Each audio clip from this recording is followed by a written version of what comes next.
Hallelujah. Hachisi chinhu chidiki kusiya dzimba dzenyu, kusiya mabasa enyu, kusiya mhuri dzenyu. Kune zvizhinji zvamungadai muri kuita, but mazvisiya muchimhanyira kuzonzwa shoko raMwari. Amen. Mwari ngavakudzwe. Amen. Hallelujah. Amen. Tinoda kutenda Mwari nokuda kutendeka kwenyu mese, umwe neumwe wenyu. Mwari ave nemakuropafadzei. Amen. Mwari akuitire zvakanaka. Ndinogara ndichilamata kuna Mwari. Ndine chichikiso chikuru pamusoro peupenyu hwenyu. Amen. Kuti makasikwa naMwari, mukadanwa naMwari, kuti mumunamate. Umwe neumwe wenyu ndinovimba kuti hakuna munhu anotendoka kuna Mwari nepfungwa dzake ega, asi kuti Mwari ndivo vanenge vamudana. Amen. Saka ivo vanhu vakadanwa naMwariva, kuti inini ndizovaparidzira, ndine chichikiso chikuru. Amen. Chekuti Mwari nditendereiwo ndisakanganise vanhu venyu. Amen. Mwari vandipa simba rekuparidzira shoko rinobva kwavari. Amen. Zvisingabve panyama kana panjere kana papfungwa dzangu, ndisakukanganisei. Amen. Nekuti muri vana vaMwari. Ndinokuremekedzai zvikuru mose. Hallelujah. Amen. Kativhurei mabhaibheri edu kuvaGaratia chapter 4. Hallelujah. Apostle Paul wakanyora tsamba aiparidzawo zvakare kuThe Galatians. Hallelujah. Kuti adikani vari paGalatia, inzwaiwo vhangeri raMwari, inzwaiwo shoko raMwari nemanzwiro andakariitwa, mapirwo andinoitwawo nemweya waMwari, ndakupakurirawo kwamuri kuti chandakabata nemiwo muchibatiwo. Hallelujah. Kana nesuwo tinosimbiswa panguva ino, takukwanisawo kufamba naro vhangeri nechizaruko chachapiwo kuna Apostle Paul.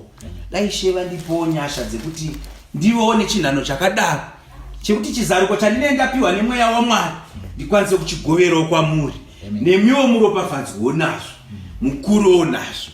Hallelujah. Tingaverengerwe hedu kubva paverse 1. Galatia chapter 4 iri papage 184 pane mabhaibheri akafanana neangu. Ivhangeri inotisunungura pamurayiro tive vana vaMwari. Amen. Verse 1. Zvino ndinoti mudyi wenhaka kana achiri mwana haatongosiyani nomuranda. Yes. Kunyange ari ishe wazvose. Asi uri pasi pawatariri navachengeti kusvikira panguva yakatarwa naBaba. Yes. Saizvozvo nesuwo tichiri vana takanga takasungwa pasi pezvokuwambwa zvenyika. Zvino nguva yakati yazara kwazvo, Mwari wakatuma mwanakomana wake wakaberekwa nomukadzi, wakaberekwa pasi pomurayiro, kuti adzikinure wari pasi pomurayiro, kuti tipiwe umwana hwedu. Hallelujah. She Jesu Kristu vakauya kuti tizopiwa umwana hwedu. Amen. Hallelujah. Amen. Kana munhu achiti ndiri mwana waMwari, you can only be mwana waMwari through She Jesu Kristu. Amen. Hallelujah. Amen. Ende She Jesu Kristu akauya kuzodzikinura vanhu kubva pamurayiro. Amen. Hallelujah. Amen. Ndinonzwa moyo wangu uchinzwa tsitsi kune vanhu vanozvisungirira pamurayiro nanhasi. Nekuti havazivi kuti murayiro is a curse. Murayiro husungwa neuranda. Hallelujah. Amen. Ende murayiro ndo wakauya ukasungirira vanhu pamusoro pezvivi, chivi changa wapinzwa nadhiabhorosi una Adam naEve. Murayiro ndo wakauya kuzotaura kuti shoko raMwari rinoti aita chivi anofanira kufa. Hallelujah. Amen. Ndobva Mwari vaunza murayiro nokuda kwaMozisi nemahwendefa maviri akauya naMozisi kubva mugomo raSinai, vakatanga kuudza vanhu usaba, usauraya, usava nemumwe mwari kunze kwangu. Murayiro ndobva waenda wakadaro. Remember the Sabbath day and keep it holy. Ngapasava nemumwe wenyu anoenda kubasa musi weSabata. Ngapasava nemumwe wenyu anobika kana kutsvaira mumba kana kuita sei. Remember the Sabbath day and keep it holy. It's for our God. Hallelujah. Sabata izuva rekungogara usina kuita anything, uchingofunga zvaMwari chete. Nekuti mamwe mazuva esaya ungochita zvaungochita, uchiita zvivi zvako, uchiuraya, uchiita sei, but musi weSabata aiwa ndokungorangarira Mwari. Zvichida ungazoita chivi ukabuda kuita anything. Kana chikafu chaicho hauchibiki hauchise pastove, ndozvaitaura Mwari. Ndowanga uri murayiro iwoyo. Murayiro waitauro zvakare kuti vari kuonekwa vari kunze kwemurayiro vanofanira kutakwa nemabwe, vanofanira kufa. Haleluya. Murayiro uchitaura zvakawanda nezvakawanda, ndopaitaurwa kana chegumi murayiro iwoyo. Haleluya. Nezvakasiyana siyana zvose ndofunga vazhinji vedu taakuzviziva zviri kumurayiro. Ndobva Ishe Jesu Kristu vauya kuzotidzikinura. Kuti shuwa according to murayiro hakuna umwe wedu aikodzera kuenda kudenga. Nekuti anopinda denga mwana waMwari chete. Zvino ndozvekutaurwa naApostle Paul kuti akauya kuzotipa umwana wedu. Handi yedu pamberi. Haleluya. Verse 6. Zvino zvamuri vanakomana, Mwari wakatuma mweya womwanakomana wake mumwoyo medu, unodana achiti Abba Baba. Haleluya. Zvino zvatiri vanakomana, in the kingdom of God there are no daughters. Hallelujah. We are all sons of God. Ndozva chinhu chakatiomei kuti vamwe vedu vanzwisise. We are all sons of God. Nyangori mudzimai, you are a son of God. Hallelujah. We are all sons of God because takagadzirwa pamodel yaIshe Jesu Kristu ari first born. Hallelujah. Muchazonzwisisa kana takuita zvidzidzo zvekumberi kuti kumatenga hakuna mudzimai nemurume senzira yamunoziva imimi. Hallelujah. Ndosaka zvaizonzi kana munhu afa, baba namai Chakombera mudzimai, murume nemudzimai. Kana mai Chakombera vakasangana nemumwe murume vaita upombwe, kana baba Chakombera vakasangana nemumwe mudzimai vaita upombwe, asi umwe wavo akafa vatosununguka vakwanisa kuita mumwe. Hallelujah. Nekuti vakauya vakamubvunza Ishe Jesu Kristu vakati, zvino kana pakazoita kumuka kwevakafa, imi mangombotendera kuti uyu mudzimai uyu murume wake zvaafa ngaachirorwa nemumwe, ko pakumuka kwevakafa achazoita sei varume vamira vari vaviri?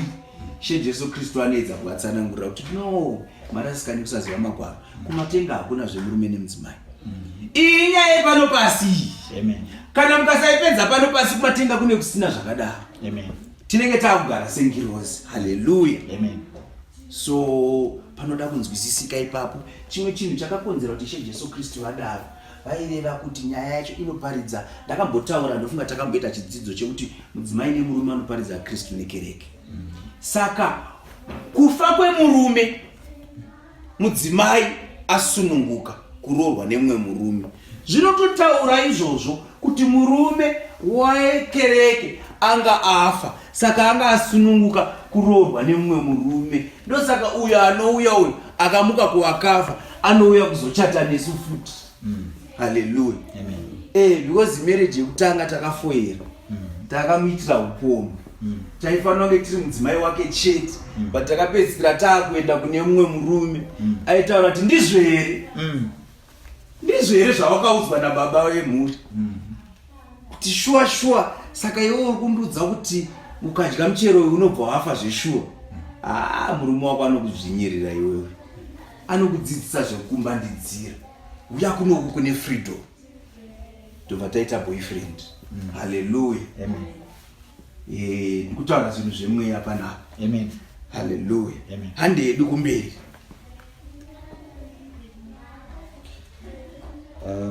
Verse 6. Ngatitange pa verse 6 iyo. Verse 6.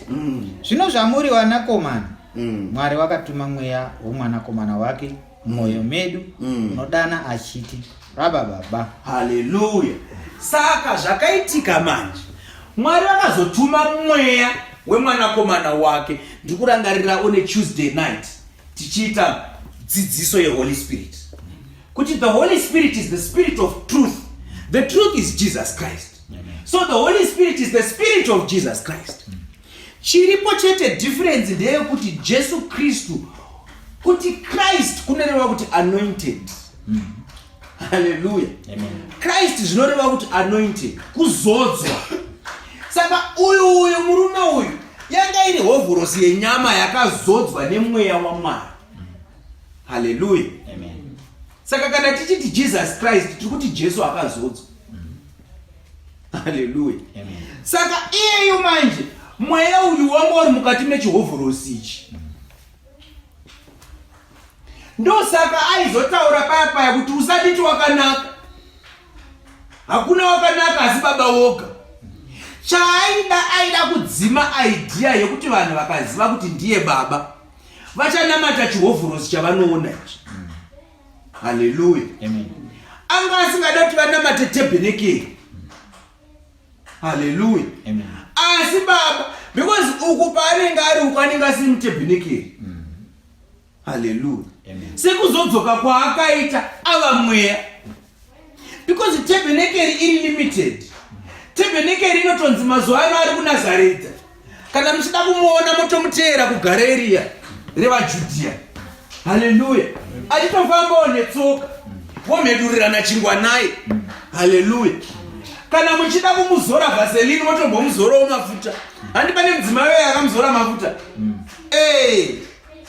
Kana muchida kumugeza tsoka motomugeza tsoka. Muchimuona vamwe vomubata uku neuku vomuroyera zvipikiri. But ezvino akudzoka ari mweya. Ndo pari kunzara. Zvino Mwari vakatuma mweya. Haleluya. Amen. Wemwana wakomana wake. Iye mweya uyu ndiwo unoti Abba Father. Haleluya. Mweya mutsvene waMwari unopupura. Unopupurirana nemweya wako. Haleluya. Ndo unozoti kuti baba. Kovanga kuva baba wako sei vasina kubereka. Haleluya. Amen. Shua kamwana ke panext door kutanga kungouya kuti date. Ndokavunza kuti but iwewe takazoita date vako serini. Haleluya. Amen. Kana neniwo ndikaenda va next door ndikaenda vana baba we next door ndoti date ndoda ice cream. Ndofunga nonditarise kuti dzakakwana here. Tofanira kunzwisisa kuti kana titi baba wedu ari kudenga tiri kureva kuti baba wedu ndi baba wedu zveshuwa. Vakakubereka rini? Munhu asina kuberekwa kutsva haatenderwi kuti baba wedu ari kudenga. Amen. Nekuti havasi baba wake. Haleluya. Amen. Vanongova baba wako chete kana vakubereka. Inini sekuru Mangozho tinovaziva. Ndinovati baba nekuti ndo vakandibereka. Haleluya. Amen. Ndosaka zvainzi musava nemumwe munhu wamunoti baba pano panyika asi tina baba wedu ari kudenga. Nekuti ndo anenge atibereka kutsva. Ko ndiani mumwe akatibereka kutsva? Inini izvozvi so handitenderwe futi kuti ndikumanikidzei mimi kunditi baba sezvinoita vatungamiri vemamwe makereke. Vamwe vanoti papa, vamwe vanoti baba, vamwe vanoti fata. It's same thing. Hazvitenderwe. Ishe Jesu Kristu akazozvitaura kuti hakuna mumwe amungati baba pana. We are all brothers. I am your brother. Hallelujah. Chinotinetsei kugamuchira chinhu chakadaro. Isusu senge vanhu vechishona hedu tine tsika dzekuti munhu ane zera nababa wako unovati baba. Izvo zvatisiyanei izvo. Ndofunga mukunzwisisa zvandiri kureva. Pane pekuti ndogona kuona baba Chakombera semunhu ane zera nababa wangu ndinogona kumuti baba zviri zvekuremekedza zvechishona. Hallelujah. Asi zvandiri kureva zvemukereke. Ndofunga munozvinzwisisa kuti madzikereke vanhu vanoti mutungamiri wekereke anonzi baba nevanhu. Vana vese vemukereke vanenge vari vana vake. Ndo zvandinoreva izvo. Vamwe vati ma-spiritual father. Chii chiya chekuti munhu spiritual father. Hallelujah. And varobva varatidza kuti havasi vana vaMwari. Because our spiritual father is God in heaven. For he gave birth to us in the spirit. Ameno munhu anonge akaberekwa mumweya namakandiwa kana naBoateng kana namagaya kana na I don't know whoever. Ndingoshandisa mazita evanhu vanozikanwa vana Bushiri vanani. Ukati spiritual father wangu ndinhingi zvorati kuti ndiye akakubereka iye. Ameno muchapedzerana kana aine denga raanokwanisa kuzokupinza. Ini wangu spiritual father achandipinza denga because ndiye akasika denga nenyika. Amen. Ndiye akati Philip nanhasa usati waziva baba. Kana wandiona watoona baba. Amen. Hallelujah. Amen. Andipa verse 7. Verse 7. Saka iwe hauchiri muranda asi mwanakomana. Kana wava mwanakomana wava mudyi wenhaka naMwari. Hallelujah. This is self-explanatory. Kana waberekwa kutsva hauchisiri muranda wava mwana watova mudyi wenhaka. Nhaka ndeipi? Ndiyo kairi kudenga. Because denga rakagadzirirwa mwana wako mana wake chete. Saka tatovawo vadyi venhaka. Nhaka ipi? Yesimba rake. Because Ishe Jesu Kristu ndiyo vega vane simba rekusvika voona munhu asingagoni kufamba vomuti sumuka ufambe, vomuti uya kunondikuise maoko pamusoro. Ndizvo Ishe Jesu Kristu chetezvo. But manje kana ndawo mwana ndamudyi wenhaka. Saka nhaka iyoyo ndationayo ndakukwanisawo kuisa munhu maoko pamusoro ndotodeclare healing kwaari ende wotoporo zveshuwa mudyi wenhaka. Hallelujah. Amen. And verse 8. Verse 8. Asi nenguva iyo zvamakanga musingazive Mwari, maiva varanda vava Mwari, wasati vari wezvokwadi. Yes. Asi zvino zvamunoziva Mwari, zvikuru zvamunozikanwa naMwari, modzokerazve seiko kune zvokuwambwa zvisine simba, zvourombo, muchida zvekutanga kuva varanda wazvo. Hallelujah. Imimi musati maziva Mwari, maiva varanda kakuna vaMwari vepano panyika. Kwandi maenda kumabira, handiti maenda kumatipati muchinoita zvivi, kwanditi maenda kumudzimu here nekumashavi. Ndova ngwari vaMwari wenyuka. Mami netsvimbo dzaidzi nzvimbo dzaasekuru dzaipiwa kumwanakomana mukuru. Hallelujah. Baba Chehore maimbova kuupenyu kwekuti baba Chehore kana vafa kwaitonzi mwana mukomana mukuru ndiani ngaadani agamuchire zvinhu zvababa. Handiti ivo vane zvavakapiwa nababa wavo, ndo vaMwari vari kutaurwa ivavo. Hallelujah. Kuzvino kana makuti magamuchira Jesu, matendeukira kuna Jesu, kumuchiri kuzvidii zvinhu izvozvo. Hallelujah. Amen. Maimbova varanda kwazviri, but you can no longer be varanda kwazvirika. Maimbobvisiswa bhutsu kun'anga, kumunokutsvagei kun'anga futi kana matendeuka. Hallelujah. Amen. Muchatsvageiko kumidzi, muchatsvageiko kumachira. Hallelujah. Amen. Muchatsvageiko kuhari dzinoiswa ropa nezvinhu nezvimwe zvakasiyana siyana, miswe yemadzvinyu. Hallelujah. Amen. Tozvi kutaura paApostle Paul kuti asi zvino zvamunoziva Mwari, zvikuru zvamunozikanwa naMwari. Because pane kuziva Mwari nekuzikanwa naMwari. Ndinogara ndiparidza kuti kune vamwe vachanzi handikuzivi, endai kwamaitira mabasa enyu. Makarejista ministry yenyu, mukavaka kereke yakanaka strict, zikapidhiro rimwe, vanhu vachitarisa vachiti hei, vanorohwa nehana vachipinda muchechi iyoyo, asi hazvina kutumwa naMwari. Anoti handikuzive. Tinotaura nevamwe vakaitwa mapasta nenyama, vakagadzwa nekutumwa nenyama, kumatenga havazikani, vanonzi handikuzive, endai kwamaitira mabasa enyu. Kwenga taiparidza every Saturday, Sunday, Friday, ameno any day davanoparidza, endai kwamaitira mabasa enyu. Hanzi zvino zvamunoziva Mwari, zvikuru zvamunozikanwa naMwari, modzokera zveseiko kune zvokuvamba zvisine simba, zvourombo, muchida kutanga kuva varanda nazvo. Ko munogozoda kuva varanda sei?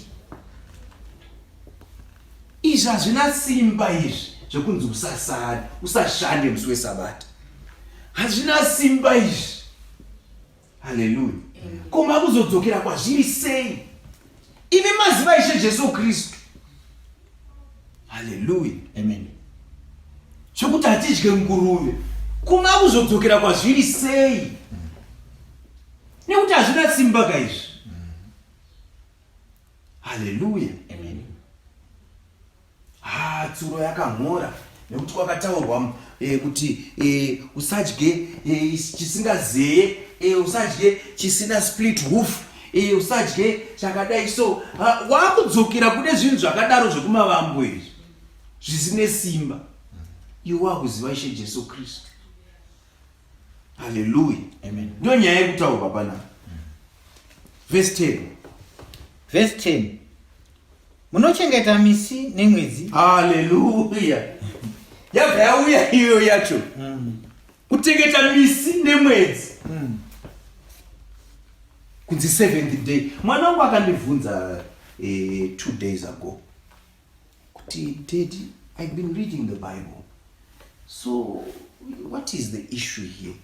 Are we not sinning? Hallelujah. Ene kuti vana vangu inini ndinovadzidzisa shoko raMwari.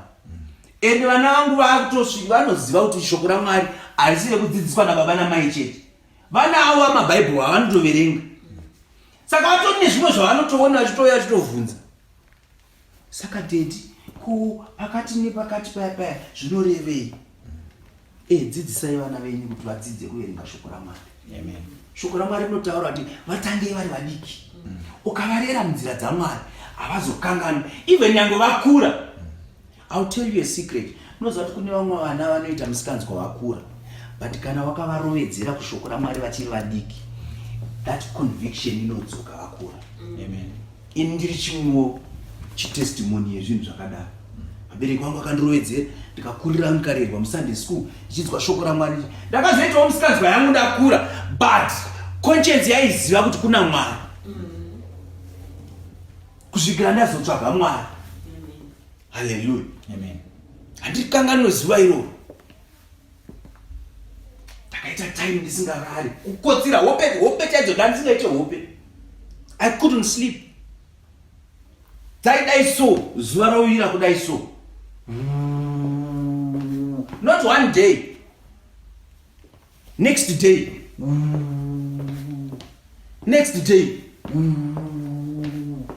Next day. Kupesera ndautora icheka nditsvage Bible. Tsvaga Bible. Mweya waMwari wakutaura kuti saka wakazvidzidza kupi zvauri kuita izvezvi. Wakatanga rini kuita lifestyle yakadai so. Zvakabvepi? Ndakutanga kunzwa mwoyo mangu kutongeswa manje. But sure ndofana kutsvaka Mwari. Saka baba kwakutoda kutotendoka kawo. Ndikatanga kutsvaka manje ndotendoka kupi?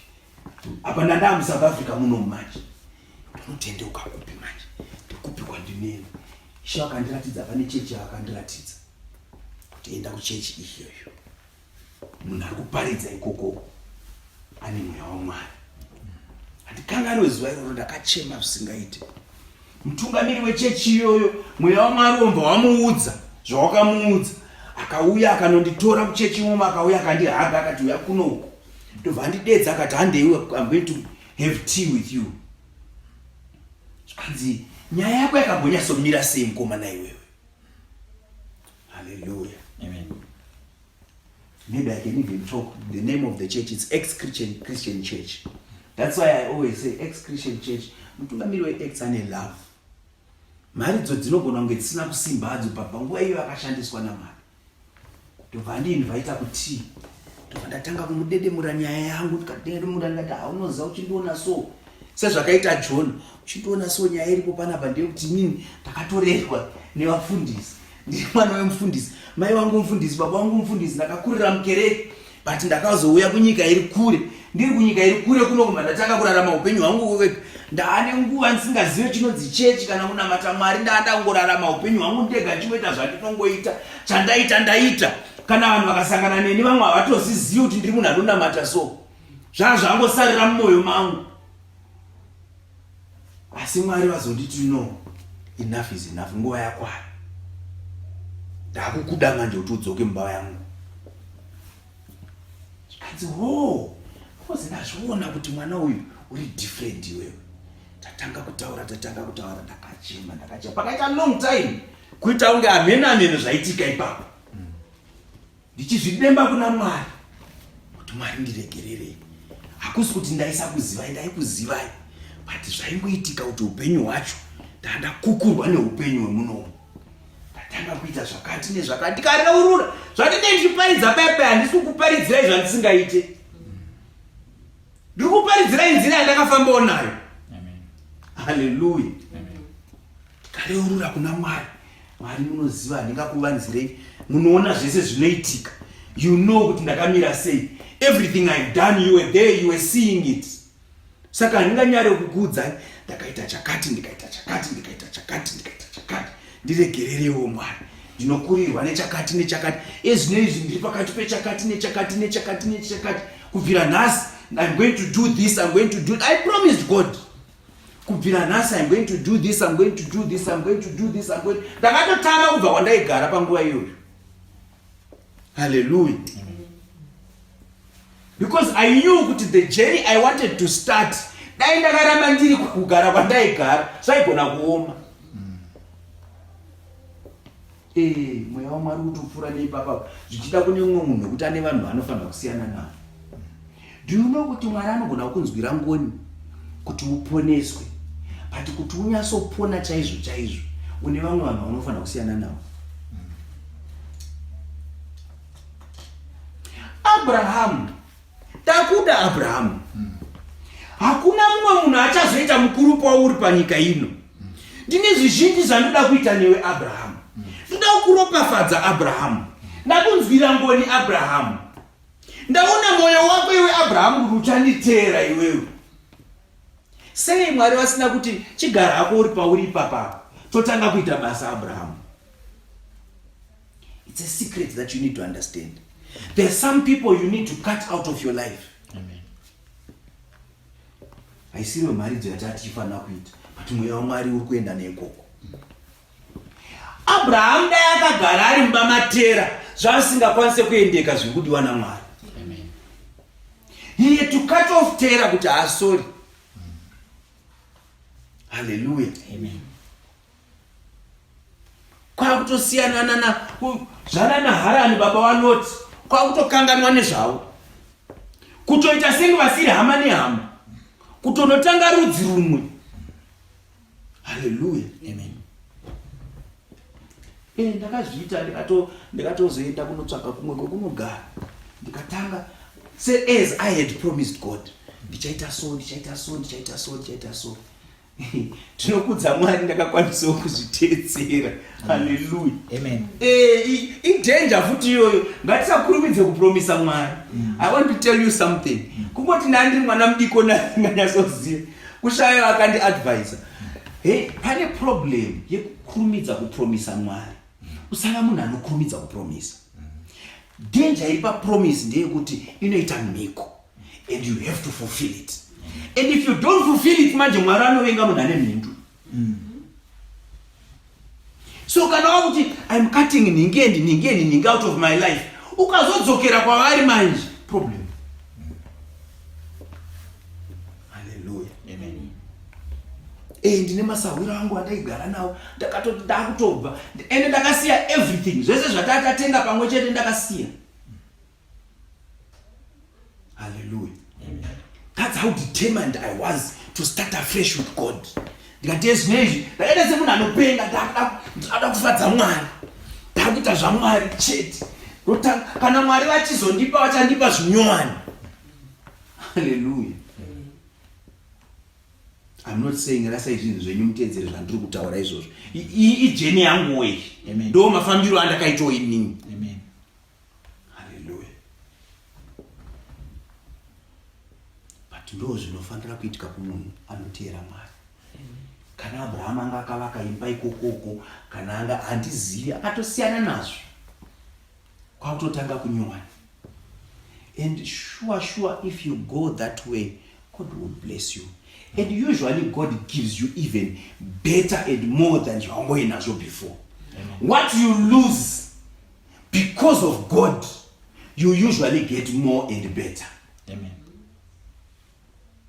Hallelujah. Amen. Tikutaura zvinezvi Mwari anotondiratidza izi piano ratinaro iri keyboard iri. Tichitoona kuti ndine imwe yandandinayo yandakaruza nekuda kwekusarudza Mwari. But ndichiiruza kudaro Mwari obva aunza better. Ingori example. Amen. Hallelujah. Amen.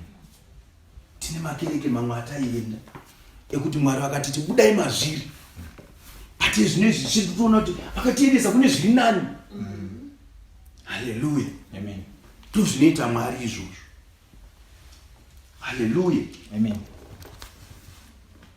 Hanzi munochengeta misi nemwedzi nenguva nemakore. maChristmas, masabata, hazvina simba izvo, hazvikururamise izvi. Hallelujah. Amen.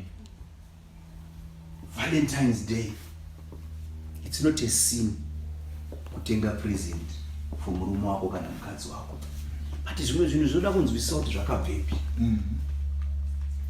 Hallelujah. Amen. Kucho chazonyanya kukosha pamusi wa 14 February chausingakwanisi kuita nhasi chii. Hallelujah. Amen. Mukadzi ngaadiwe every day, not kumirira 14 February. Musi wa 13 anga chirohwa achibhakira achibhutsurwa, musi wa 14 otengerwa maruva. Murume ngaadiwe every day. Amen. Hallelujah. Amen. Not kuzoudzwa nadiabhorosi kuti musi wa 14 February, that's when you are romantic. Kufadza murume wako. Hallelujah. Amen. Mwari ngavanamatwe every day. Amen. Hatimirire sabata. Musi weMonday tinonamata Mwari. Tichitendeka kuna Mwari musi weMonday. Amen. Musi weTuesday totendeka kuna Mwari futi. Hallelujah. Amen. Sabata redu ndere kuzorora pazvinhu. Nekuzorora muna Kristu. Kuziva kuti tichaita zvinhu nembabvu. Takamboita maridzo yesabata. The rest. Kuzorora muna Ishe Jesu Kristu. Amen. Andipa verse 11. Verse 11. Ndinotya pamusoro penyu kuti zvimwe ndingabate basa kwamuri pasina. Ndinokumbira kwamuri hama dzangu kuti muve seni, nekuti ini ndakaita semi. Hamuna kundiitira chinhu chimwe chisakarurama. Hallelujah. Hey, ndoda kutenda Mwari. Unoziva kuti apa ndikutonzwawo something kuti zvinhu zvandandichitaura earlier zvazviya ndozviri kutaurawo Apostle Paul. Ndikutoona ugwinyiso kuti saka ndikufambawo munzira revamwe vakatungamira pamberi pangu. Hallelujah. Amen. Achitaura kuti ndinotya kuti pamusoro penyu ndisabate pasina. Hallelujah. Ndinototyirawo kuti pandine chikuparidzirai paipa ndisakukanganisirei. Because nyaya iripo ndeyekuti munofanira kuti pamunozobva munyama muende kudenga. Saka handifanira kuparidzirai ice cream kana yogurt. Hallelujah. Ndofanira kuparidzirai chekuti mukarohwa nebhazi muchibuda muno munoenda kumatenga. Amen. Hallelujah. Amen. Uye ndofanira kuparidza nenzira chaiyo. Hallelujah. Amen.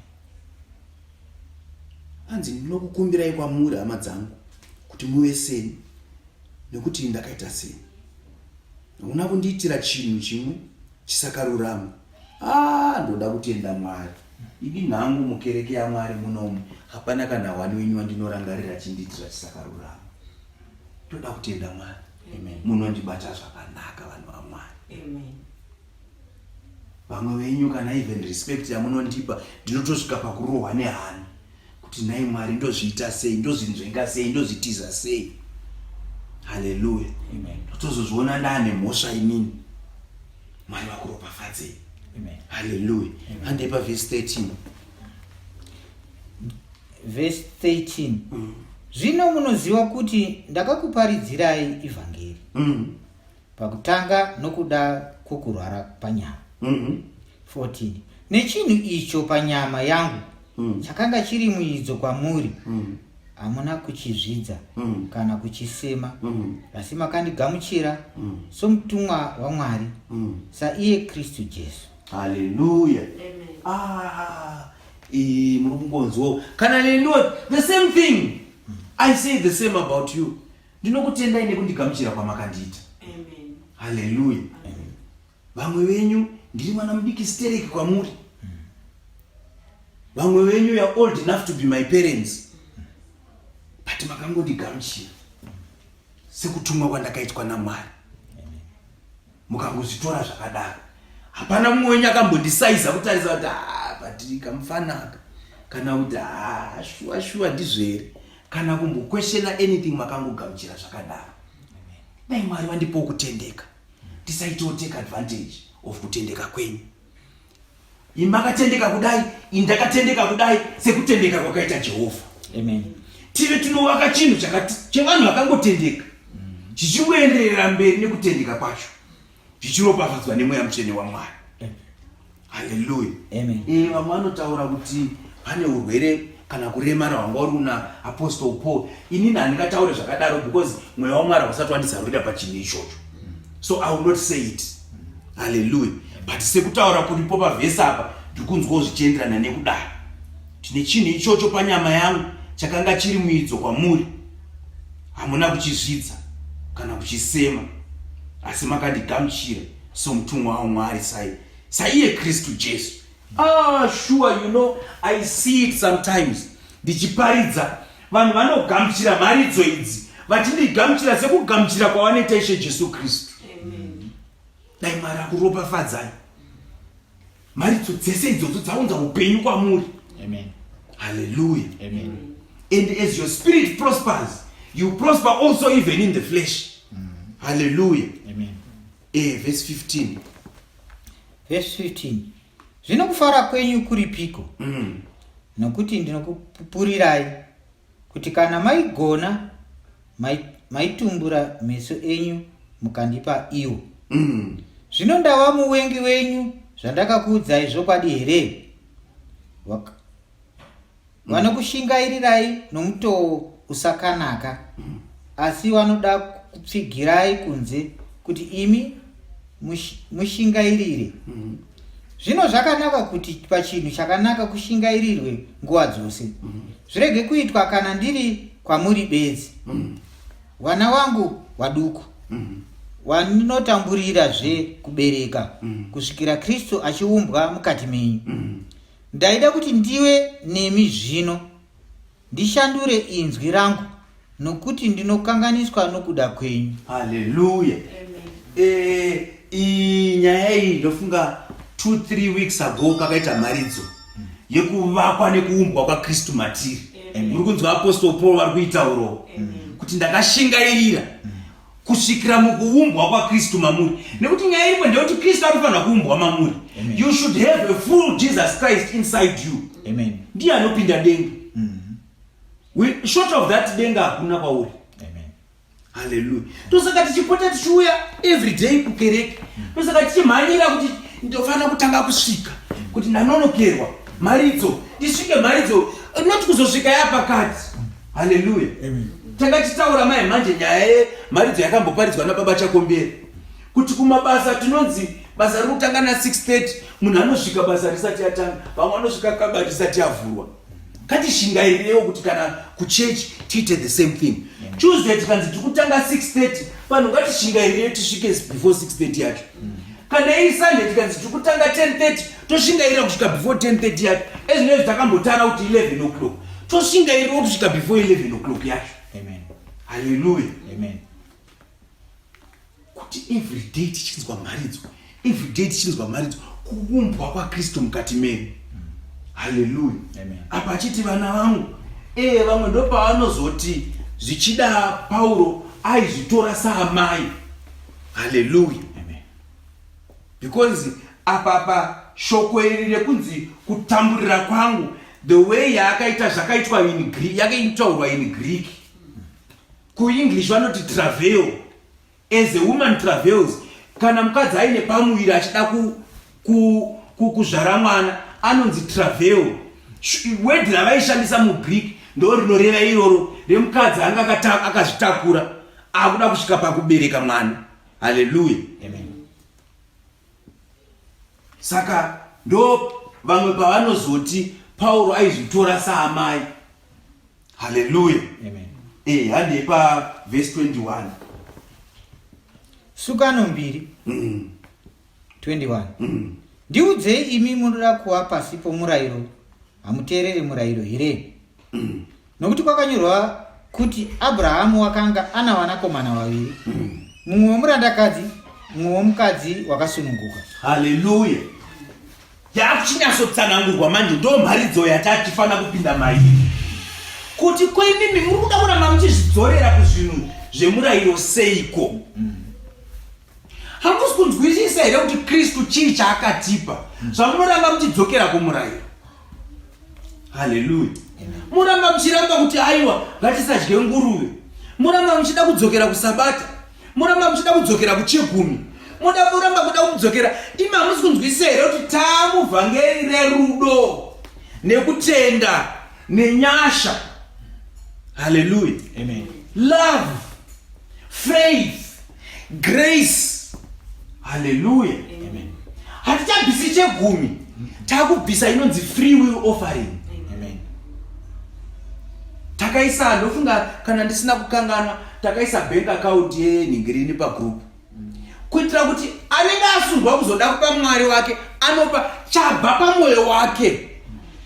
Muministry munomu ngakusazova nemuparidza anoparidza achiti kune vanhu ngavabvise chegumi. Hallelujah. Because chegumi ndechemurayiro.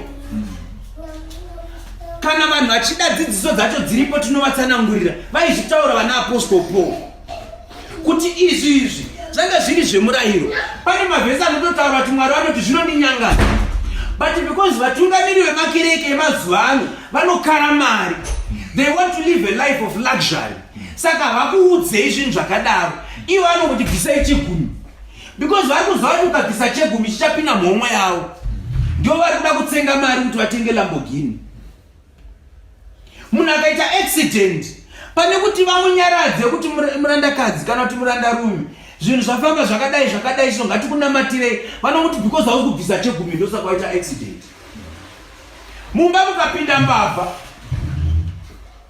nezuro tine vamwe vakauya kuzotiona apa vakambobirwa kuba kwavo. Hallelujah. Ndobva ndakutojoka zvangu ndikati makabirwa hangu kubvisa chegumi katosaka muri kubirwa, ndaitoita hangu ndichiseka. Hallelujah. Because ndo zvinodzidziswa vanhu kuti bvisa chegumi kuti mumba mako musapinde matsotsi, bvisa chegumi kuti usaita accident, bvisa chegumi kuti chikafu chako chisaore, bvisa chegumi kuti zvinhu zvako zvisaite ngura, hwiza nekonye zvisadye zvipfuwo zvako kana madura ako. Hallelujah. Amen. Isusu tiri muna Ishe Jesu Kristu takanzi love the Lord your God with all your heart, with all your soul, with all your might. Tinoratidza rudo kuna Mwari. Ende hatichisiri pachikrimbani tasunungurwa. Ndozviri kutaurwa kuti hamuzivi here kuti Abrahamu anga aine vana vaviri. Kune mumwe anga ari womusungwa, kune mumwe anga ari free. Because uyu Hagai anga asiri mudzimai. Hagai mukanyatsozvitarisa haana kumboita decision yekuti Abraham is handsome muda. Hallelujah. Ameno kana paina akambopaono pekuti Hagai akatarisa Abraham akati hey murume ndamuda. Hagai had no decision. Akangoudzwa kunzi nhasi enda unogeza. Watu mudzimai waAbraham achiudzwa naSara. Because she was a slave, she had no choice. Saka mwana wake wofuti anga ari mwana womusungu, akangodzingwawo futi akanzi haangadye nhaka. Mwana womusungu haangadye nhaka, but Isaac was free. Hallelujah. And Isaac aitoudzwa kunzi zvese zvababa ndezvako. Hallelujah. Ndozvatakaita isusu. Handitambotaura nyaya yenhaka paya yakupinda manje nyaya yenhaka kuti munyatsenzwisisa. Tisi takafanana naIsaac, hatisi varanda, tiri vana vanopiwa nhaka. And Isaac, simba rehuIsaac mukoda kurunzwisisa, because Sara akazofa, Abrahamu sezvinotaura vhangeri asununguka kuroora mumwe mudzimai, haadzokere kuti kuchifeve kuupongo akaita kuna Hagai, akazonorora Ketura. Handiti aroora Ketura akaita vanana Ketura. Asi Abraham anovaunganidza asati afa kuti hey vakomana muri vana vangu. Handiti but zivai kuti mwana wangu chaiye ari free ndeIsaac, ndiye mudyi wenhaka. Saka ina handidi kunzwa kuti mazonetsa Isaac. Ndo anzi akavadzinga akavaendesa kunyika iri kure. Hallelujah. Ndobva asarwa naIsaac. Isaac ndobva asirwa musha nezvimwe zvose. Ndopa akazotora Rebeka akauya akagara naye. Hallelujah. Amen. Tiri kufamba bichana kuti tinyatsonzwisisa nyaya yacho. Hallelujah. Amen. Hadei futi pa verse 21. Ndiudzei imi munoda kuva pasi pomurayiro. Hamuteerere murayiro here? Nokuti kwakanyorwa kuti Abrahamu akanga ana vanakomana vaviri, mumwe womurandakadzi, mumwe womukadzi wakasununguka. 23. Zvino womurandakadzi wakaberekwa nenzira yenyama. Yes. Asi womukadzi wakasununguka wakaberekwa nezvakapikirwa. Yes. Uyu Ishmael akauya nekuda kwenyama. Mukanyatsoinzwisisa nyaya ya Ishmael munoziva kuti yanga iri nyama yakashanda. Hallelujah. Amen. Asi Isaac was a promise. Akari mwana akauya nekuda kwezvinhu zvemweya. Takaita last week maridzo yaishe Jesu Kristu achitaura kuti next year when I come back muchiri kurangarira. Hallelujah. Amen. Saka Isaac mwana wechipikirwa zvemumweya haana kufanana nemwana wemunyama. Hei maridzo iyi yakareba zvokuti tinogona just this verse alone tinosvika next week. Upenyu chaihwo tine zvinhu zvatinoita isusu zvekuti unokazvitarisa unoona Isaac naIshmael. Mwari vanyatsotaura kuti itai zvakati, fambai nenzira yakati, asi munhu anoda kuzviitira Ishmael wake. Hallelujah. Amen. Vanhu havachada kumirira nguva yaMwari. Nekuti Mwari ane chipikirwa chake, but munhu anoona kunge anonokerwa, oda kutsvaga dzimwe ways and means. Watopinda muIshmael. Gara uchizvibvunza nguva dzese paunofamba kuti gwara rauri kufamba naro uri muna Isaac here kana kuti uri muna Ishmael. Ukangonowa kuita zvinhu zvembabvu zvesimba rako wega zvenyama, watova mugwara raIshmael. Gwara raIsaac ndere kuteerera mweya waMwari. Mweya waMwari uri kuti kudii? Mweya waMwari wakapromisa chii? Ngatimirei zvadiwa naMwari. Amen. Hallelujah. Amen. Ngatimirei zvadiwa naMwari. Uchida maropafadzo pano panyika, mirira Mwari. Kana vati ari kuuya, kana vati haasi. Ukada kuita zvimwe zvinhu hakutopinda muna Ishmael. Amen. Hallelujah. Amen. Hanzi zvino womurandakadzi wakaberekerwa nenzira yenyama, asi womukadzi wakasununguka wakaberekwa sezvaakapikirwa. Handi pa 24. Zvino izvi zvinofananidzira nokuti vakadzi ava vaviri isungano mbiri. Yes. Imwe inobva pagomo reSinai. Yes. Inobereka vana nouranda ndiye Agari. Zvino Agari ndiro gomo reSina muArabhia. Rakaenzana neJerusarema razvino. Nokuti uri pamuranda iye navana vake. Yes. Zvino Jerusalemu riri kumusoro rakasununguka ndiwo mai wedu. Nokuti kwakanyorwa kuchinzi, fara iwe usingabereki. Yes. Usingazvari. Yes. Pururudza udanidzire. Yes. Iwe usingatamburi nekubereka. Yes. Nokuti vana wamunosiya vazhinji kunova iye uno murume. Hallelujah. Hey, nyaya iripo panapa ndeyekuti Hagai ndiye Mount Sinai. Hamunzwisise here? Kushaya revelation yemweya mutsvene waMwari here kuti vanhu vanzwisise kuti vari kubatirira zvinhu zvakapiwa kuna Moses paMount Sinai, vari kubatirira pana Hagai. Mitemo yakapiwa kuOld Testament kuna Moses yakapiwa paMount Sinai ndiye Hagai. Saka kutorarama muna Ishmael kana uchishingirira pazvinhu zvakadaro. Hallelujah. Isu mai vedu Jerusalema, Sara akasununguka. Hallelujah. Amen. Takamboita mharidzo futi imwe ndofunga tichaidzokorora yaPenina naHana. Tichitaura kufanana kwaPenina naHana kuna Hagai naSara. Hallelujah. Amen. Penina nevana vake nekuwanda kwavo vaipiwa chimedu chimwe chete. Hana asina mwana aipiwa zvimedu zviviri. Hallelujah. Because Hana ndiye aidiwa. Takaita mharidzo iyoyo. Tikataura kuti hey, Erikana aitaura kuti ndini Erikana inini. Kuti pamba pano panzi pamba pa Erikana. Ndini Erikana wacho. Uya pano iwe Hana ndiwo wandinoda iwewe. Siyana nezvaPenina uyu. Hallelujah. I remember mharidzo iyoyo. Ndichitaura kuti zvinonzwisa tsitsi. Kuti Penina aisatoziva kuti Hana anotoudzwa kunzi uyu handina basa nayo. Nyangwa ndiberekera vana vakawanda kudai. Daita tsiri kumhanyira nguva yedu tingadaita tomboenda kunyaya yacho. Hallelujah. Amen. Mweya waMwari ukanyasoti tsanangurira kuti Penina nevana vake vese Erikana vasina basa nawo. Hallelujah. Amen. Nyangwe dai akabereka vana vakawanda sei Penina aifunga kuti ndozvicheta kuti adiwe naErikana. But haana kudiwa. Erikana akada Hana. Amen.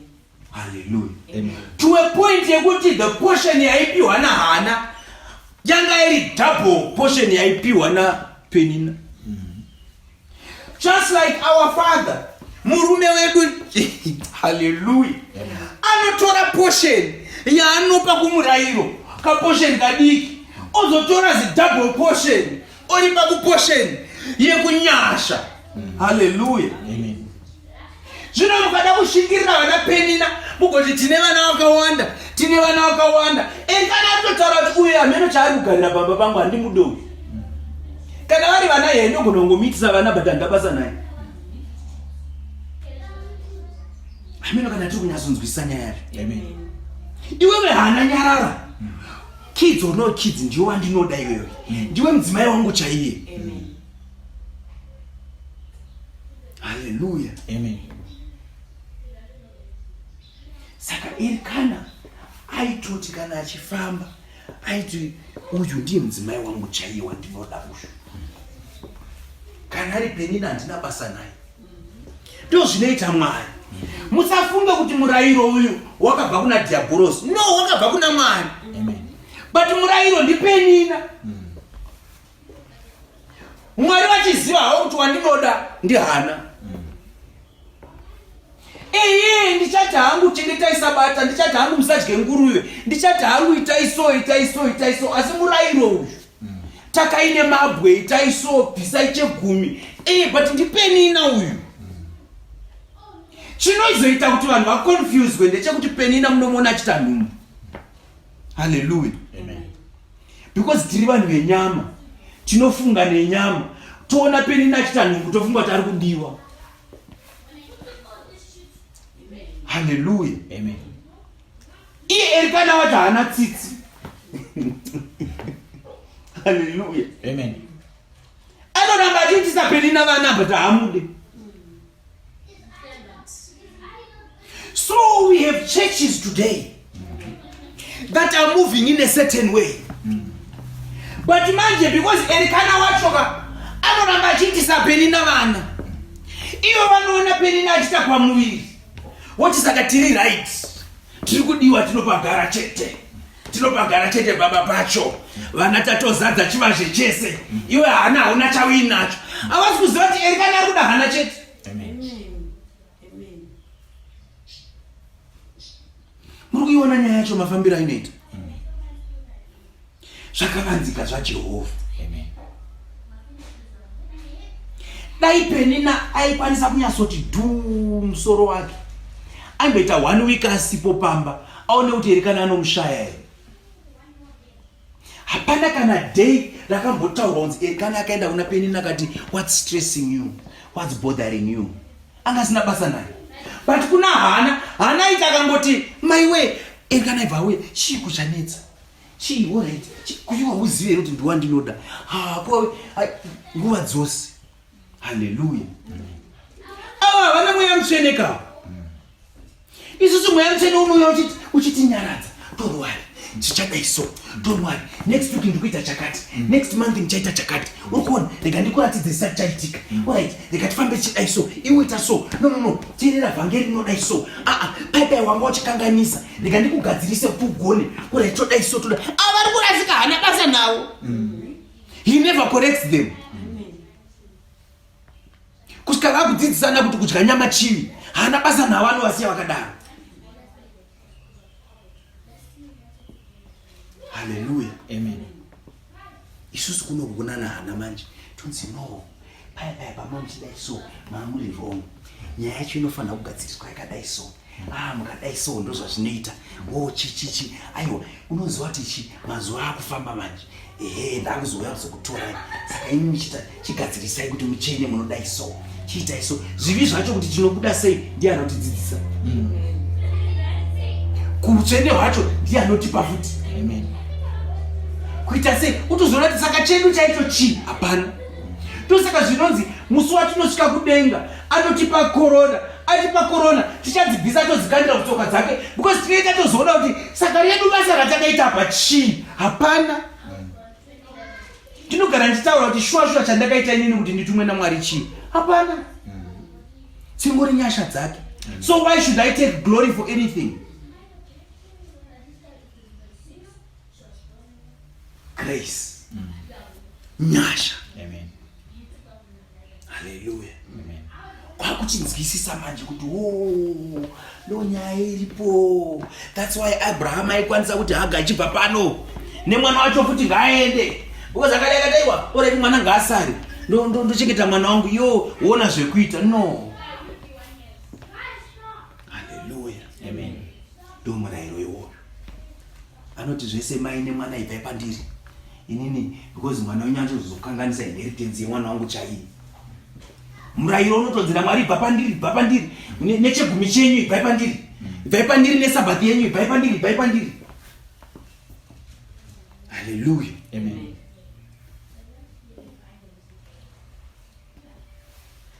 Because uchazokanganisa vhangeri rangu chairo remwanakomana wangu Ishe Jesu Kristu. Ndekutaura kuti ropa rake chete. He is the way, the truth and the life, and no one goes to the Father but by him. Amen. Ndiye zororo racho. He is the Sabbath.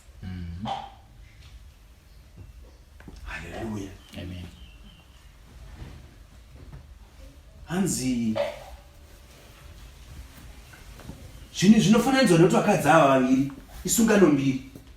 Imwe inobva pagomo reSinai inobereka vana varanda, ndiye Agari. Varanda shwa anyone who is still under the law muranda, uri muranda. Kana paine mumwe munhu achiri kuteerera zvemutemo ine 10 nechichi uri muranda. Ndikutozvitaura zvinezvi zvakabva kuna Mwari but uri muranda. Muri kunzwa Bhaibheri rikudaroka? Handisiri ini ndikudaro. Zvino Agari ndiro gomo reSinai muArabia. Ende rabva nyasonzi uko kuArabia uko. Hallelujah. Rakaenzana neJerusarema razvino nokuti uri pauranda, iye navana vake vese varanda. Saka mukadzi uyu ichechi nevana vake varanda. Hallelujah.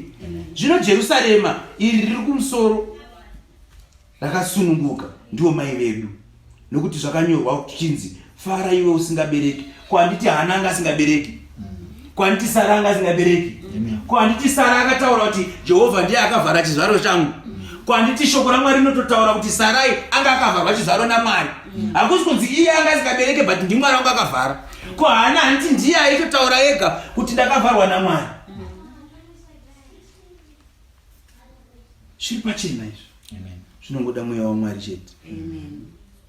Fara iwe usingabereki, usingazvari, pururudza, udanidzire iwe usingatamburi nokubereka. Nokuti vana vomusiwa vazhinji kuna waiyewo uno murume. Handipa verse 28.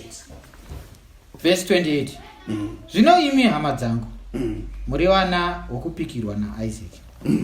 Asi sapanguva iyo uyo wakaberekwa nenzira yenyama wakatambudza wakaberekwa nenzira yomweya zvakadarowo nazvino. Ende zveshuwa mukazvitarisa, vana vaPenina, vana vaHagai vanotambudza vana Isaac. Penina aishungurudza Hana. Hallelujah. Amen. Kuwirirana kwacho kunonetsa. Penina akaona Hana, mukaona Penina achita best friend ya Hana, there is a problem. Zvichida pamwoyo Hana uyo asi Hana chaivi. Panotofanira kutoita difference between Penina na Hana. Hallelujah. Amen. Because the spirit iri muna Penina and the spirit iri muna Hana zvakasiyana. Hazvingaite kuti iwe uri kuenda kun'anga iwewe, but waita best friend uyu anodana Holy Spirit. There is a question mark there. It's either pane mumwe ari kunyebera mumwe, or pane mumwe asiri serious nezvaari kuita. Because mweya iri mun'anga iyi nemudzimu nemashavi inofanira kuita hasha kumweya mutsvene. Uye mweya mutsvene uyu unofanira kunyangadzwa nemweya uri kumumwa nemadhimoni. Hallelujah. Amen. Zvinhu izvi hazviitwe nenyama, musaedze kuzviita nenyama, but zvinoda mweya mutsvene waMwari. Amen. Hallelujah. Tinawo vanhu vataitofarirawo. Tine dzimwewo hama dzataitodawo. But kana zvakuitika izvi zvatiri kutaura munozviona mega. Mumwe munhu wekuti musingapedze 2 days asina kupinda mumba mako. But zvaitika izvozvizvi zvinoita 5 years. Because the spirit iri umu nespirit iri umu. Ndiani wandaitaura naye, ndichaziva ndofunga mudzimai wangu. Ndikati, ko imi chimbondiudzai. No, ndofunga ndiri baba Chakombera. Ndikati, David na Goliath vakadenhana kupi?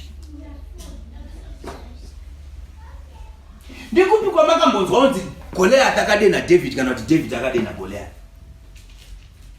Grudge rawo raibvepi? Hallelujah. But pakatouraiwa munhu kaipapo. From where? Haana kumbotuka mai vake, haana kumbomutorera mbudzi dzake kana mombe dzake, kwaanobva haatokuzivi. What was the problem? The spirit in Goliath and the spirit in David. Hazviite kuti David aite best friend na Goliath. Because mweya uri muna uyu nemweya uri muna uyu zvakavengana. Saka hazvitoiti. Hallelujah. Amen. Muri kunzwisisa nyaya yacho? Ende mweya yakasimba kupfuura nyama. Saka Goliath achiona David anobva atoona ndofana kumuuraya. David achiona Goliath obva ndotofana kumuuraya. Pajeka. Hallelujah. Amen. Handi zvino imi hama dzangu muri vana vokupikirwa saIsaka. Asi sapanguva iyoyo uyo wakaberekerwa nzira yenyama wakatambudza wakaberekerwa nzira yomweya. Zvakadarowo nazvino. Shuwa vanhu vari mumurayiro they are a problem. Vanhu vari mumurayiro they are a problem. And even ukada kuparidza shoko raMwari chairo vanhu vari mumurayiro they will oppose you more than vanhu vari vatinoti mahedheni. Kwezi takambopindawo kamachechi vanhu vari mumurayiro. Uchitongotaura shoko raMwari so riri mubhaibheri. Vanenge vachinzi vatungamiri vechechi yacho vanofanira kunge vachitoti this is the spirit of God. Ichi ndo chokwadi chevhangeri raMwari. Ndo vanototanga kuda kutaka nemambo. Because ndo zvavanoziva. Vana vaPenina. Hallelujah. Amen. Vana vaHaga. Ndo zvavanoziva chete. Ende vanotambudza Isaac. Kusvikira mweya waMwari wati no, they must be separated. Ngavabviswe because vachakanganisa Isaac vanavo. Hallelujah. Amen. And verse 30. verse 30. Asi rugwaro runotiiko? Dzinga murandakadzi nomwanakomana wake. Nokuti mwanakomana womurandakadzi haangadyi nhaka pamwe chete nomwanakomana wakasunga. Hallelujah. Shoko rinonatsotaura clearly kuti dzinga murandakadzi uyu nemwana wake, they should not be found pakati pako. Hallelujah. Amen. Tofunga zviri clear. Kana masvika pakunamata Mwari chaiko mumweya nemuzvokwadi, zvanana Sabata should not even be a question. Zvekuti munodya nguruve here or not tsuro, it should not be a question. Hallelujah. Amen. Izvi zvemutemo izvi zvekutakwa nemabwe zvekupira kuti gwai ngariuye tizochete zvinezvi vanhu vakunyara manje, because nekuda murayiro kwavanoita tikadai tichitoona vakabata makwai avo nembudzi nenjiva vachiuya kuzopirisa, kungoti vakunyara manje mazuva ano. But it's the same thing, because kana uchiita chegumi zvakangofanana nekupirisa nguruve nekupirisa gwai, zvakangofanana nekubata Sabata. Ndimwe shamwari yangu so wandaishanda naye togara tinetsana nenyaya iyoyi. Nezuro akatonditumira message achitaura nezveSabata, ndikamuti iwe shamwari, inini dzimwe nguva ndichikutarisa ndichitoona mhedheni, because vhangeri raMwari chairo rinoti chii. Hallelujah. Amen. But Mwari vakaita nyasha kune vakaitira nyasha, vasina kuitirwa nyasha vana kuitirwa nyasha, ndo zvirimo mushoko raMwari futi. Amen. Hallelujah. Vana vapenini havana kusarudza kuti toda kuita vana vapenini, asi Mwari akangosarudza paada. Hallelujah. Amen. Kana iye Ishmael wacho haana kuzvisarudza, but Mwari ndo akangoita kuda kwavo. Hallelujah. Amen. But kwakutoziva kutoti saka kana ndichiita izvizvi ndikutozivisa pakutukwa naye, saka nditori Ishmael kaini, nditori mwana wapenina kaini. Saka iri kana akabvunzwa kuti mudzimai wako ndiani, anogona kutombokanganwa kuti penina, anenge achingoti hana. Sure Erikana aitiye kana achitauraya mombe opa chipiriso chekunopa kuna Mwari, ari kuziva kuti chipiriso ichi ndechekuti Mwari vafare vakuropafadze. Handiti oti iwewe nevana vako wange nevana vangani penina 6 kana 8, onzi iwewe nevana vako tora 1 portion moenda kunopa kuna Mwari. Saka vachaicheka futi yoita mapizi madiki kuti vasaropafadzwe naMwari.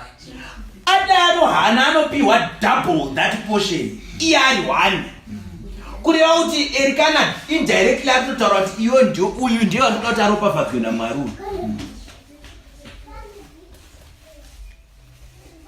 So God through grace gives us this gospel. The Holy Spirit of God gives us this gospel. Amen. So that it is acceptable to the Father. Amen. So that we are blessed by the Father. So that the Father is pleased with us. In a manner isingakwanise kuitwa kune varanda vari muhurayiro, vanokutaka nemabwe ukatanga service usina kuita mahimbu 2, vanokutaka nemabwe ukaita service ikasaita nenzira yavakanyora pasi kuti inofanira kudai so. Havana kusununguka sesu tinotera mweya waMwari kuti wadei nhasi. Ivo chavanoziva chete kuita zvakanyorwa pasi naMozisi, kuti Mozisi akati kusvika Jesu auya ati imi ndindakasika nyika, ndindakatanga zvinhu zvese, ivo vanongoramba kuti Mozisi akati. Munofira muvhangeri raMozisi iro. Zvinoda kunzwisisa kuti vhangeri ndera Jesu Kristu. Amen. Kana Jesu Kristu auya munokanganwa kuti Mozisi akati. Hallelujah. Amen. Without taking too much time, this is what we need to understand. Kuti vhangeri ndere nyasha, kwete murayiro. Because murayiro Mwari vakatotaura kuti ndakaisa murayiro ndichiziva kuti hakuna anocheneswa nemurayiro. Meaning kuti exam yakasetwa Mwari atitoziva kuti vanhu vachatofoira chete.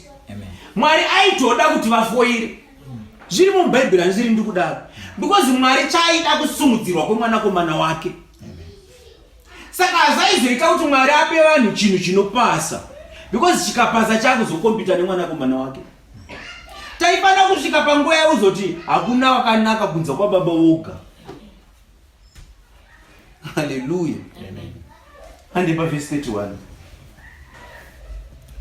Saka hama dzangu hatizi wana womurandakazi. Yes. Asi wowakasununguka. Yes.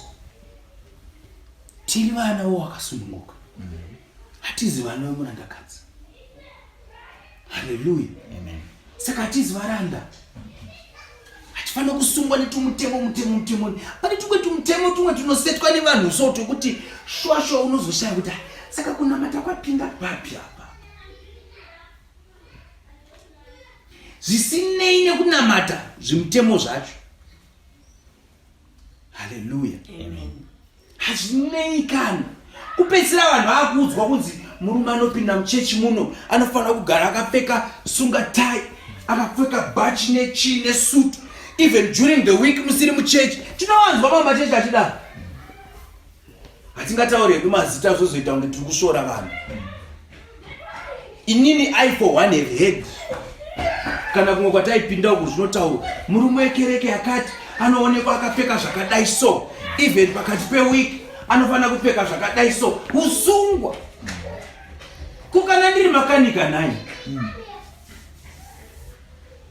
Kukana ndichishanda mabasa emaoko anenge achida kuti nditakure zvinhu. Hallelujah. Amen. Hey, unofanira kupfeka uniform yakadai so. Hey, yes, kana tichipinda muchurch like this tinoremekedza Mwari. Hallelujah. Amen. Because kana tichipinda mukoti hamutenderwe kuti upinde wakangopfeka kana skipa. Mukoti zvinonzi unofanira kuremekedza koti. Saka upinde wakangopfeka chikabudura nemaslippers neskipa. Saka with that tinotoka kana tichiuya kuna Mwari tinoremekedzawo Mwari. Saka tinopfekawo zvinoremekedzeka. Amen. Tichiremekedza Mwari. Amen. Hallelujah. Amen. But hatisi kupinda mumutemo wekusunga vanhu. Pedzisira munhu aunza iwo haungapinde muchechi wakadai so. Unowire kuchechi wakadai so. Zviri muvhesi ipi? Hallelujah. Amen. Hatisi vasungwa. Hatisi varanda. Tiri vadyi venhaka. Amen. But hazvina kuzonzi chisunungukai kumwa doro nekuputa mbanje nekuita zvivi no. But kuri kutaurwa kune zvimwe zvinhu izvi zvisinei nezvivi. Where the Spirit of God is, there is liberty. Pane mweya waMwari pane rusununguko. Pesira wakunzi hamufani kushanyirana, iwe newe hamufani kupindirana mudzimba, iwe newe zviri muvhesi ani izvozvo. Kutoti munhu anopinda muchechi ino kana baba Masawi vauda kunoshanyira baba Chehore vanofanira kutanga wapiwa authorization nemutungamiri wechechi. Ikereke inenge iri muusungwa iyo. Amen. Hallelujah. Amen. Hatisi kuti vanhu muite makuhwa muchitanga kurumana muchicherana kuserimo, izvo zvinoitwa nevana vadhiabhorosi. Asi vana vaMwari vakaberekwa naMwari, vakaberekwa kutsva, vakatsveneswa pasi pemwoyo wadzurwa mudzi wechivi, vakaumbekwa nemasimba emweya mutsvene, vakasangana vanokurudzirana. It's actually a good thing kuti vashamwaridzane, vachitaura mapisarema, vachitaura shoko raMwari. Hallelujah. Amen. Mai Vokoto vakasangana namai Chakombera, votaurirana shoko raMwari, voimba, vonamata, vorumbidza Mwari. Amen. Zvakaipei. Baba Masawi vakasangana nababa Chehore, vorumbidza Mwari, voimba, votaura shoko raMwari, vonamata. Maybe danger ingazongoyopa kuti kana munhu asati aziva shoko raMwari asazomhanyira kukarira kuda kuparidzira vamwe iye asati anzwisisa, because achazotaura zvisina revelation zvopesana neshoko raMwari. Maybe ndo pangangoita danger chete ipapo. ndosaka kazhinji zvichizonzi kunonzi uyu ndaaparidze, because anotarisirwa kunzi anenge ari safer, kuti zvaachataura zvinobva kuna Mwari, anoziva shoko raMwari, mweya waMwari unomushandisa. Saka akataura iyeye, possibility yekupa vamwe chefu hapana. Kana vana vedu, tinavo vana vedu aripa, tinomuda Stereki mwanakomana wedu Tafadzwa Raymond II, but achiri mwana mudiki wokuti hatingamutruste kuti tomuti hupfu uyu, poto iyo, nyama iyo, mafuta aya, chitibikira tidye. Hallelujah. Hazvirevo kuti hatimude, but wisdom. Hallelujah. Ndofunga panhasi tombomirira ipapo, tosumuka tiimbire Ishe wedu, tirumbidze Mwari, tonamata